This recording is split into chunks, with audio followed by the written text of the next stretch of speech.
Lucky Pad Channel. Apa nama channelnya? Lucky Pad Channel, Ustaz. Masya Allah, ajib. Assalamualaikum warahmatullahi wabarakatuh. Waalaikumsalam warahmatullahi wabarakatuh. Lucky Pad Channel masih terjaga di tengah kancah berpacu dalam dakwah. Boom boom boom. Diarahkan akal remaja yang semakin kehilangan arah. Yang kita semua nggak mau kalau nanti mati tiba-tiba. Biar mati nggak apa, Beb? Nah, kosong-kosong banget pastinya. Masya Allah. Assalamualaikum, Ustaz. Waalaikumsalam. Sehat, Ustaz, ya? Alhamdulillah. Sehat. Sehat. Marhaba. Sekian lama Hayakumullah. kita menunggu, Beb. Iya, Masya Allah. Terakhir tahun berapa tuh? 2019 sama 2020 Ustaz ya? Iya. Waktu terakhir kita di Sebelum- Afrika sana. Sebelum COVID pastinya kan? Sebelum Iya. Covid. Iya benar-benar. Alhamdulillah. Masya Allah. Pengalaman itu berharga. Masya Allah. Masya Allah. Dan pengalaman ini bukan pengalaman biasa. Luar biasa, Tapi Ustaz. ini adalah tarbiyah ilahiyah. Masya Allah. Jadi pendidikan yang langsung diberikan oleh Allah. Jangan cuma banyak ngomong. Ah, ini dia nih. Benar, Cobalah banyak merenung, banyak Masya Allah. uzlah, banyak Masya berpikir, banyak kemudian membuat tulisan-tulisan, Masya Allah. hikmah. Dan lebih dalam lagi, bagaimana bisa merasakan penderitaan-penderitaan itu. Masya Allah. Dan itu mahal, ya. Makanya tidak sedikit ulama-ulama kita itu yang mengalami ujian seperti itu, terutama adalah Nabi Yusuf alaihissalam. Oh iya, Masya Allah. Yang cerita. Nabi Yusuf alaihissalam itu menjadi pelajaran penting buat kita semua, bahwa tidak selamanya orang yang dihukum itu bersalah. Ya, iya. Mahal itu. Mahal itu, Beb. Mahal itu. Perjalanannya. Luar biasa. Story-nya mahal. Selama seseorang itu berjalan di jalan Allah, tidak perlu ada yang dikhawatirkan. Allah. Ya. Dan di balik itu ada kenikmatan dan kebahagiaan yang orang itu tidak bisa menangkapnya. Dan nggak semua orang ya, Ustaz. Iya. Orang-orang yang terpilih dari Allah ya, Ustaz, pastinya. Alhamdulillah. Itu poinnya, Beb, sebenarnya. Iya. Makanya tidak perlu stres, depresi, apalagi putus Masya asa. Kan? Jadi tidak ada hidup ini manusia senang terus, juga nggak ada susah terus. Nah, itu kaidah dalam hidup. Ya, makanya kalau ada orang maunya hidup senang terus, berarti dia gagal memahami hidup. Allah. Kuncinya apa, Ustaz, kalau kayak gitu, Ustaz? Jadi dasarnya itu bila kita itu diuji oleh Allah kesenangan, maka bersyukurlah. Kalau diuji oleh Allah kesusahan, maka bersabar. Jadi Allah menetapkan pada ayat ke-35 surat Al-Anbiya, A'udzubillahi minasyaitonirrajim. Kullu nafsin dha'iqatul maut. Wa nabluukum bisyarri wal khairi fitnah wa ilaina turja'un. Jadi kalian itu dibatasi oleh Allah dengan kematian. Setiap manusia pasti mati. Pasti. Ya, itu batas terakhir kita menjalani hidup. Dan kami akan uji kalian dengan keburukan dan kebaikan. Nah, itu sebagai apa? Ujian dari Allah Ta'ala. Kemudian semua kalian akan kembali kepada Allah. Makanya tidak ada manusia itu dia jalan di tempat. Tidak ada manusia itu kemudian berhenti di tempat. Dia harus akan berjalan ke depan. Ya kan? Kemana dia sedang menuju Allah. Karena manusia ini dia akan melewati 5 waktu. Waktu yang pertama masa lalunya. Kalau kita yang beriman, masa lalu itu bisa kita tutup dengan taubat. Ya, sehingga tidak ada beban lagi pada masa lalu. Karena masing-masing kita pasti punya masa lalu. sejarah hitam, punya masa lalu yang kelam, tidak menyenangkan dan seterusnya. Apalagi terkait dengan hak Allah SWT. Tutup dengan taubat. Nah, itulah awal hijrah manusia itu. Nah, Awal ini hijrah manusia dia. kan dari sini nih. Tepat Ketika banget dia nih, sadar, Masya Allah. dia kemudian hijrah. Nah, kemudian hari kedua adalah hari yang sedang dialami sekarang. Mau ngapain? Alhamdulillah, selama kita mengisi waktu hari ini seperti firman Allah, fa idza faraghta fansab wa ila rabbika farghab. Jangan kosong waktumu. Jangan sia-siakan waktumu. Bila kamu selesai mengerjakan satu kebaikan, maka kerjakanlah kebaikan berikut. Kan? Makanya kaidah kata Imam Syafi'i, kalau kamu tidak menyibukkan diri dengan kebaikan, maka setan akan menyibukkan kamu dengan keburukan. Jadi pada poin waktu yang kedua, inilah yang sedang kita alami, inilah milik kita. Sedang rolling. Yang sudah lalu sudah lewat, berarti sudah tidak milik kita. Inilah milik kita yang harus kita pegangi. Makanya Allah ingatkan surat Al-Asr, wal 'asr innal insana lafi khusr illa alladziina amanu wa 'amilus shalihat wa tawassaw bil haqqi wa tawassaw bis sabr. Kata Imam Syafi'i, kalau Allah tidak turunkan Al-Qur'an kecuali surat Al-Asr ini cukup buat manusia. Karena di dalam surat Al-Asr itu diawali dengan waktu asar. Jadi kenapa disebut waktu asar? Kenapa, Ustaz?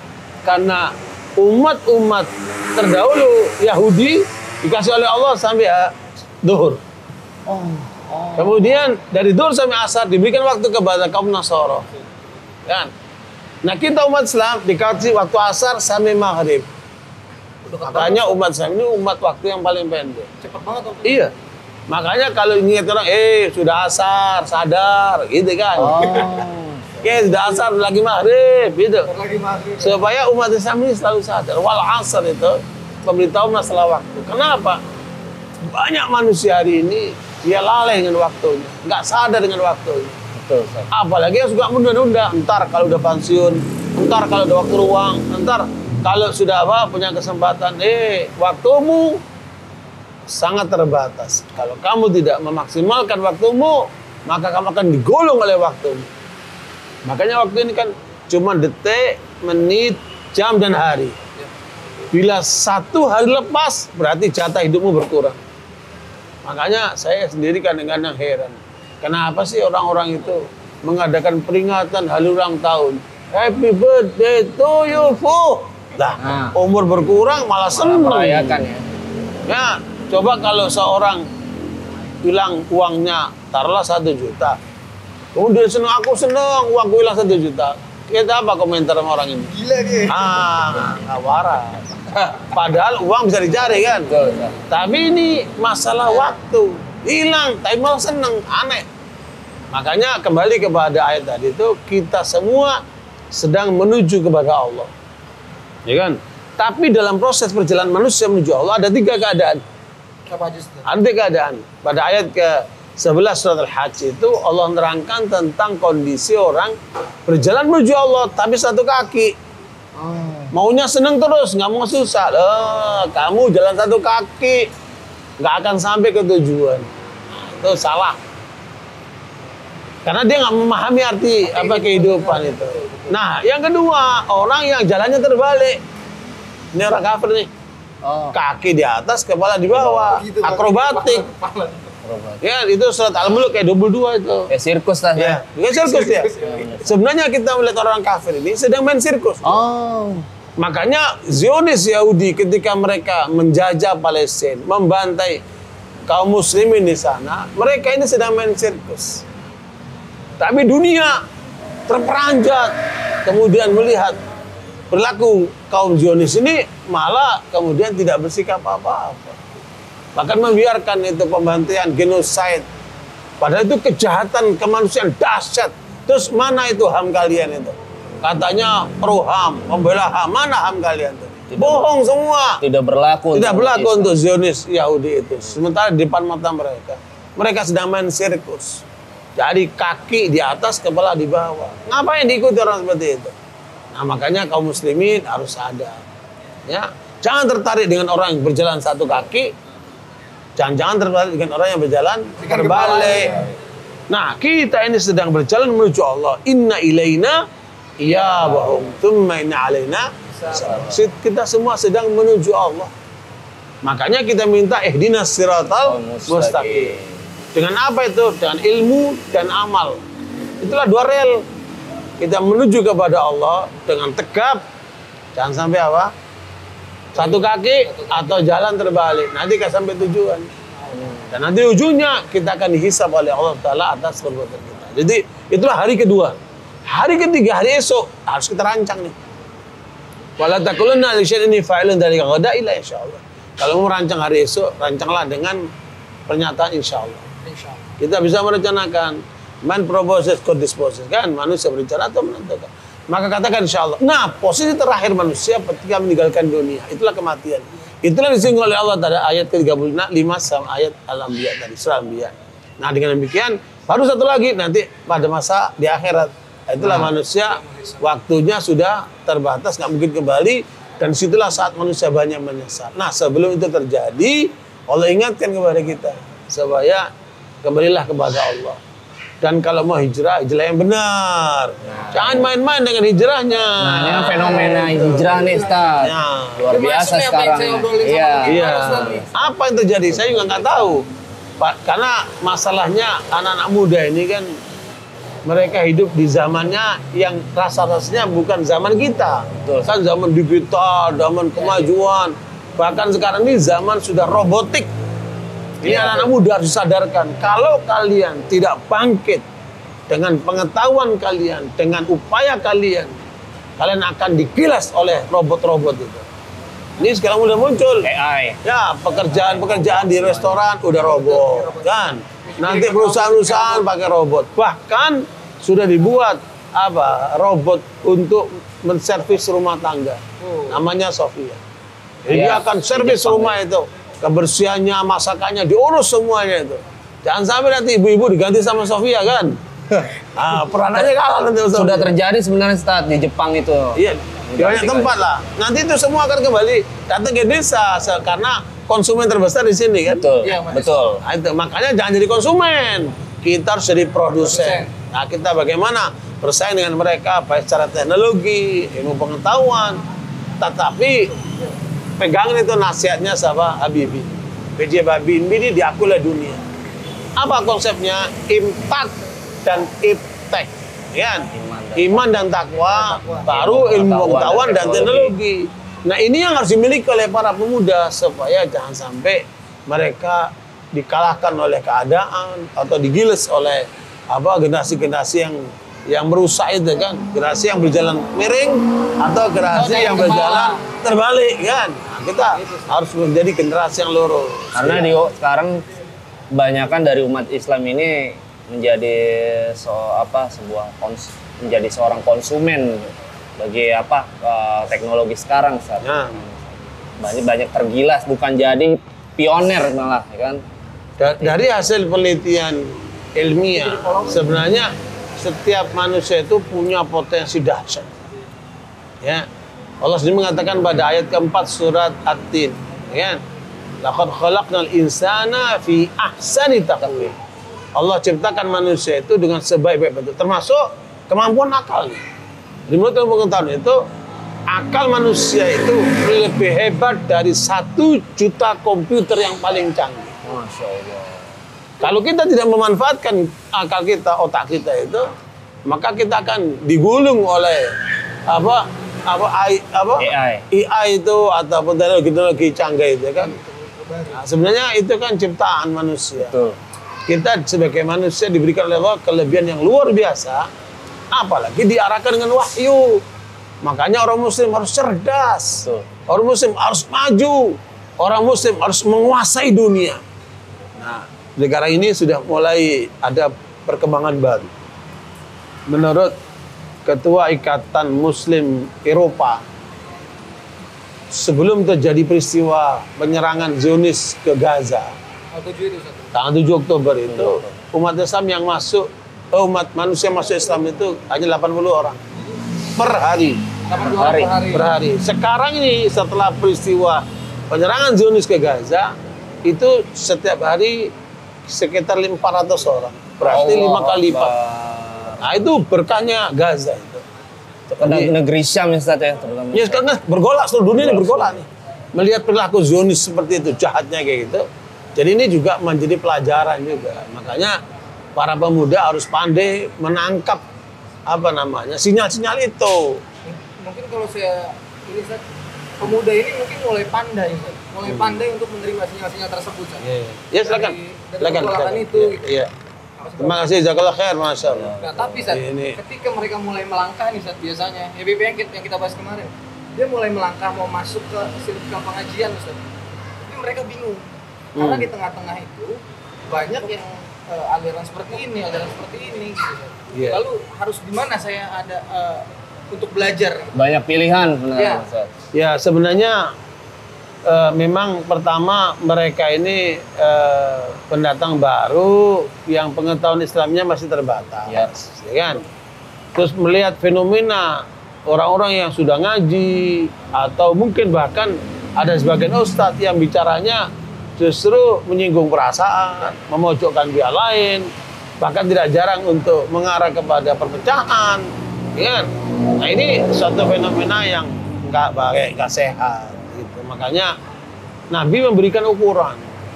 Kalau mau lihat orang Muslim yang benar itu, kata Nabi, al Muslimu man salimal muslimuna min lisanihi wa yadihi. Orang Muslim itu yang sebenarnya apabila orang-orang Muslim lainnya itu tidak terganggu dengan lisan dan tangan. Coba itu kan. Berarti memang orang Muslim itu harus apa? Damai, indah, kemudian fleksibel, kemudian lembut, dan berakhlak mulia.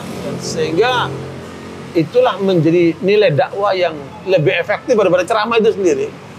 Jadi kalau, oh iya, akhlak. Jadi kaidahnya begini, sekali Anda berbuat baik, itu lebih baik daripada Anda 1000 kali berbicara. Itu kaidah itu.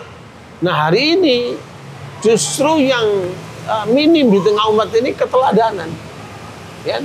Kenapa sampai terjadi orang-orang yang baru, anak muda yang baru mau hijrah menemukan kondisi yang membuat mereka kok begini, kok begini. Mereka balik lagi ke kehidupan Makanya lama. mereka perlu disadarkan bahwa di tengah Islam, di tengah umat Islam itu ada 3 keadaan. Ada orang yang kendor ketika memegang Islamnya. Ya. Ya, Islam tapi sekuler. Ya. Orang Islam tapi senang tahayul. Orang Islam tapi kemudian nggak sholat.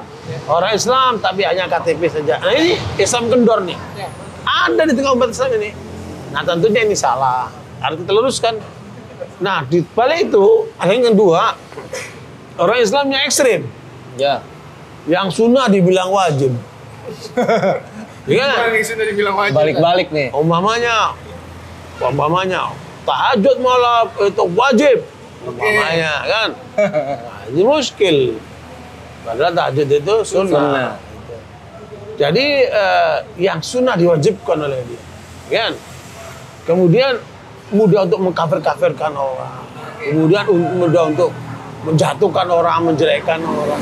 Sesat-sesatkan. Mana ada Islam yang seperti itu? Kan?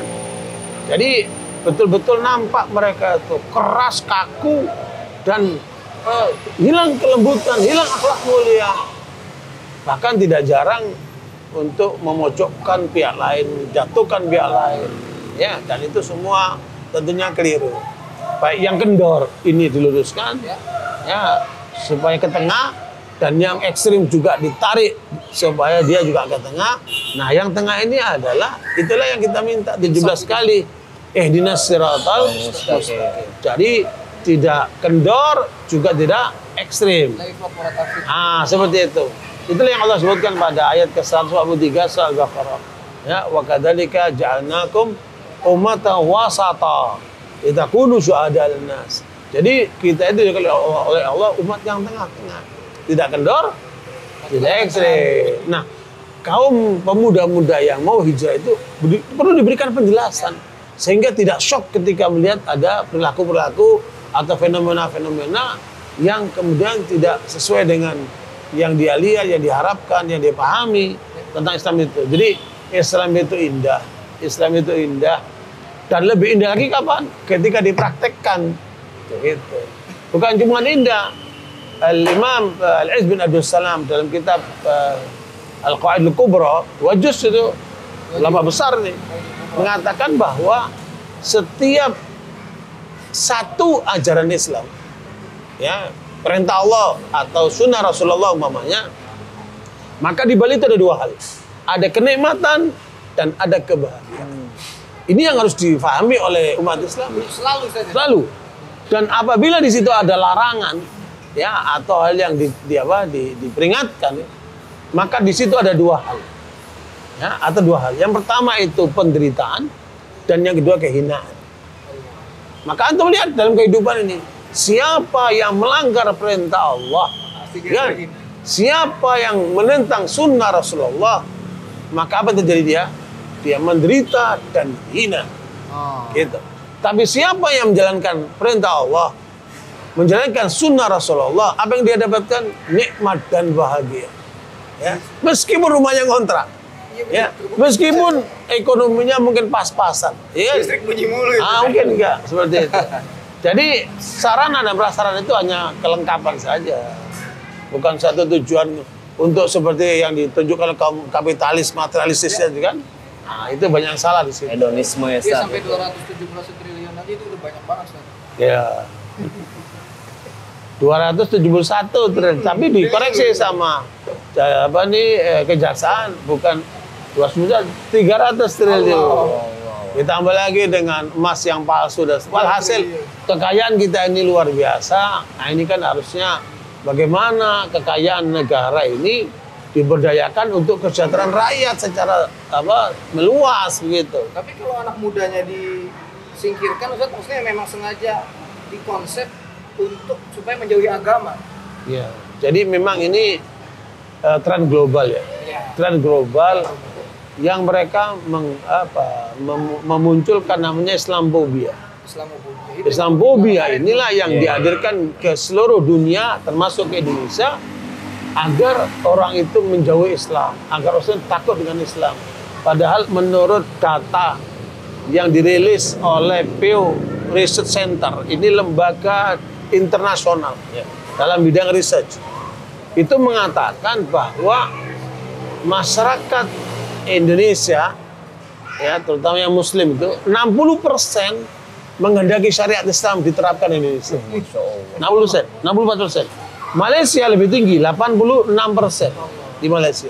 Di tengah masalah Islamophobia ini, Ustaz. Di tengah Islamophobia masih ada harapan-harapan dari mereka bagaimana menerapkan syariat Islam ini. Berarti kan kesadarannya udah bagus nih. Berarti masih ada keimanan ya dia. Alhamdulillah. Kenapa? Agama Allah ini tidak mungkin dipadamkan. Masya Allah. Dengan segala cara yang mereka lakukan, tidak mungkin bisa dikalahkan. Nabi mengatakan, saya belughu hadzal din ma balagha al-lailu wan nahar bi'izzi azizin aw dhilli dhalil. Jadi agama Islam ini akan sampai ke tengah umat manusia ini seperti sampainya siang dan malam. Allah. Di mana ada siang, di mana malam, di situ akan ada Islam, kata Nabi. Meskipun di situ ada orang mulia dengan Islam atau hina dengan meninggalkan Islam, itu akan nampak dalam kehidupan. Dan itulah yang kemudian harus kita hadirkan. Jadi dakwah ini memang harus memberikan percontohan, keteladanan, keindahan. Ya, siapa yang diuntungkan ketika seorang itu Islamnya benar? Yang pertama, dia akan bakti kepada orang tua. Itu harus benar. Yang kedua, kalau dia punya istri, dia akan sayang sama istrinya. Kalau dia punya anak, dia akan perhatian dengan anak-anaknya. Kalau dia bekerja, dia akan cari yang halal. Kalau dia bermasyarakat, dia tidak akan mengganggu orang. Luar biasa. Bahkan mereka perhatian dengan pihak lain, membantu orang yang nggak mampu, menolong orang yang sedang kesusahan, ya, dan seterusnya dari perilaku-perilaku yang baik itu. Makanya suasana itulah yang kita harus hadirkan dalam kehidupan kita, sehingga anak muda itu bisa melihat, bisa merasakan, kan? Bahkan kemudian mereka kalau dalam bahasa akidah itu pertama ilmu yakin, lahirkan keyakinan dalam ilmu dia. Kemudian yang kedua ainul yakin, dia menyaksikan. Luar biasa Islam ini. Kan? Orang bikin bahagia, orang bikin tentram, orang bisa manfaat buat orang lain, luar biasa gitu. Ditambah lagi dia cerdas, dia pinter, dia memberikan inovasi, kreasi dan seterusnya. Luar biasa itu kan. Nah, itu yang harus kita hadirkan dalam kehidupan kita sehingga orang menyaksikan, ya. Namanya apa? Ainul yakin. Nah, ketika dia sudah melihat, dia ingin mencoba betapa Islam yang kemudian indah yang dia lihat itu sekarang dia rasakan. Ya, ibarat saya bawa satu karton apel yang segar, yang manis. Saya bilang saya bawa apel yang segar, yang manis gitu. Karena informasi yang sampaikan Anda percayai, pasti ada itu apel itu kan dalam satu karton. Baik, apel itu saya bawa Kemudian saya tunjukkan, ini apel. Ya, ini apel nih. Kalian lihat, oh betul apel. Kan? Kemudian saya bagikan, nih rasain nih apel nih. Ya. Kemudian, waduh manyut. Begitulah harusnya orang itu berislam. Bukan sekedar pengetahuan tentang apa tadi itu. Bukan sekedar melihat bagusnya apel itu. Tapi dia merasakan bagaimana nikmat dan rasa dari apel itu sebagaimana kita memahami Islam, melihat Islam, dan kemudian menyaksikan Islam, mempraktekkan Islam itu begitu indah dan nikmatnya seperti itu. Nah, ini kita hadiskan di kalangan para pemuda itu. Ini masuk dalam masalah apa? Dakwah. Lebih ke berat. Kalau dakwah itu lebih ke contoh atau apa, Ustaz? Jadi dakwah itu ada dua. Ada dakwah bil hal, ada dakwah bil maqal. Dakwah dengan percontohan itu jauh lebih efektif. Yang kedua, dakwah dengan ucapan, dengan ceramah, dengan kajian, dengan penyampaian-penyampaian, pemaparan dan seterusnya. Makanya orang-orang non-muslim itu nggak lihat ceramah-ceramah ustadz-ustadz itu. Nggak lihat ceramah-ceramah para ulama. Apa yang mereka lihat? Perilaku orang-orang Islam. Kan? Makanya banyak dari mereka kecewa dengan orang Islam atau dia tertarik dengan orang Islam. Baru dari situ dia akan berpikir, apa sih itu Islam? Peristiwa yang di Gaza ini membuka mata dunia. Betul sekali. Ini agama apa ini? Orang-orang yang anak-anak muda, anak kecil, orang tua, perempuan, rumah dihancurkan, keluarganya dibunuh, dibom di mana-mana. Tapi mereka mengatakan, kami masih punya Allah. Itu akidah apa ini? Agama apa ini? Akhirnya banyak yang terbuka mata. Bahkan tidak sedikit mereka yang dulunya anti-Islam, setelah melihat kenyataan itu berubah menjadi Muslim, menjadi mu'alaf. Ya. Nah ini makanya kita perlu untuk memberikan gambaran. Bahkan menurut informasi yang saya terima, setelah 7 Oktober peristiwa Gaza ini, itu di Perancis saja itu yang masuk Islam ada 200.000. 200.000 di Perancis saja. Dan itu kebanyakan anak muda. Dan paling banyak lagi perempuan. Pemudi-pemudi yang masuk Islam. Bahkan mereka diantarkan oleh orang tuanya untuk supaya anaknya masuk Islam. Luar biasa. Kenapa peristiwa yang ada di Gaza itu membelakang mata dunia itu kan? Memang betul ada terbunuh mungkin 50.000, atau yang cacat sampai 100.000, ada yang pengungsi yang jutaan. Tapi efek di balik itu dahsyat. Ya, penyadaran yang melahirkan tadi itu ratusan ribu orang yang masuk Islam. Jadi di sini terjadi pembantaian, pembunuhan, di sana terjadi penghidupan. Kan? Sini mematikan, di sana menghidupkan. Luar biasa. Itulah Islam. Makanya Islam tidak akan bisa dibendung dengan cara apapun.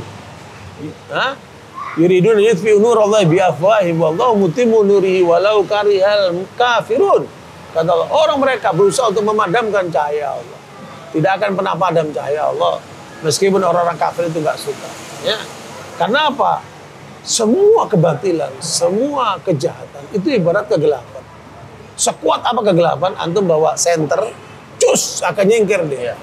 Jadi kebatilan itu, kejahatan itu dia tidak ubahnya seperti kelelawar. Ya.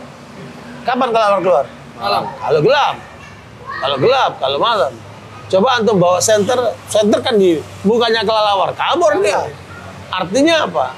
Kebatilan yang merajalela sekarang ini, kemungkaran yang ada di mana-mana itu, kenapa mereka dominan sekarang? Ojol ada di mana-mana, riba ada di mana-mana, ya, kemudian kemaksiatan, prostitusi ada di mana-mana, kejahatan, kedaliman ada di mana-mana. Kenapa ini semua meroyak seperti ini? Nah, ini ingatkan nih para ulama, para ustadz, para kiai, para dai. Karena mereka yang membawa kebenaran tidak tampil. Yang membawa kebenaran tidak mencegah semua itu. Seperti layaknya senter tadi. Nah itu, dia tidak bergerak untuk mencegah. Akhirnya kapalnya bocor. Kalau dibiarkan akan tenggelam nih kapal. Ayo kita selamatkan bangsa ini. Ya, kita selamatkan negeri ini. Jangan sampai dibocorin terus, nanti bisa karam. Kan? Nah, di sini pentingnya amar ma'ruf nahi mungkar, dan itu kita berharap banyak dari para pemuda. Jadi para pemuda jangan jadi penonton, harus jadi pemain. Nah, ini terkadang gini, Ustaz. Dari kita nih pemuda kadang-kadang resah juga, Ustaz. Sama banyak kalau di fenomena di Facebook atau di media sosial lainnya. Ini dari kalangan kadang dai-dai sendiri nih ribut nih Ustaz. Kadang masalah sepele dibesar-besarkan sampai berlarut-larut gitu Ustaz. Kadang dari kita nih pemuda nih, aduh nih sebenarnya harusnya menenangkan kita nih, siapa yang benar apa gitu kan istilahnya kayak gitu. Jadi bingung juga tuh Ustaz. Jadi begini, makanya yang menghilangkan kebingungan itu ilmu. Ya, istilahnya itu kalau kebenaran ini tampil, kan kebenaran itu dengan ilmu ya. Maka kebatilan itu akan sirna, dia akan tersingkir ya. Kalau ada cahaya, otomatis kegelapan akan tersingkir. Jadi perbedaan itu ada dua. Perbedaan ada berapa? Ada dua. Yang pertama, perbedaan yang bersifat antagonis, nggak mungkin disatukan. Ya, agama Islam dengan agama Yahudi nggak mungkin disatukan. Ingat, lakum dinukum waliyadin. Hak dan batil nggak mungkin disatukan. Kafir dan iman, kufur dan iman tidak mungkin disatukan. Lakum dinukum waliyadin. Seperti siang dan malam nggak mungkin disatukan. Masing-masing berjalan dengan apa? Dengan porsinya, dengan apa? Rotasinya gitu. Nah, yang kedua, perbedaan yang bersifat perspektif. Pendapat antum beda dengan pendapat saya, beda dengan pendapat itu. Perspektif sifatnya. Dalilnya sama, tapi beda pemahaman, beda persepsi. Nah, ini yang tidak boleh kita ribut-ribut, tidak boleh kita berantem, tidak boleh kita saling menjatuhkan. Kenapa? Lana amaluna walakum amalukum. Beda. Itu amal kami, itu amal kalian. Sudah, sama-sama kita jalankan, kita beda persepsi, ya silakan saja. Nah, cuman kalau ada orang yang berilmu, ilmunya dalam, bisa mendudukkan tuh. Ya, dari perbedaan-perbedaan itu bagaimana cara mendudukkan dalil. Bagaimana cara memahami dalil. Bagaimana kemudian mengeluarkan dalil, menyimpulkan dalil sehingga kemudian melihat realitas yang ada. Jadi ada dua itu, fiqhul dalil dan fiqhul waqi'. Ini banyak orang bicara agama, dia tidak paham fiqhul dalil sebagaimana dia paham fiqhul waqi'. Nah, ada orang paham dalil tapi nggak paham fiqhul waqi'. Ada paham fiqhul waqi' nggak paham fiqhul dalil. Nah, harus dua-duanya ini. Makanya Abdullah bin Mubarak, seorang ulama tabi'in, mengatakan la yuftil mufti hina yufti hatta yakuna aliman bil athar basiran bil waqi'. Tidak boleh orang berfatwa sampai dia paham tentang dalil dan paham tentang realitas. Jadi dalil ini berarti Quran dan Sunnah dengan pandangan-pandangan yang begitu luas. Ditambah dengan fiqhul waqi', di situ ada antropologi, ada sosiologi, ada psikologi, ya kan? Ada banyak hal yang menyangkut tentang humaniora ini. Nah, ini cakep Ustaz, nanti akan kita lanjutin nih terkait masalah waqi' dan lain-lain. Karena pemuda juga ketika ngelihat Islam kayaknya kaku gitu, padahal enggak. Nanti kita jelasin. Sekarang kita makan dulu Ustaz. Oke, sip. Setuju, Pak. Ayakumullah.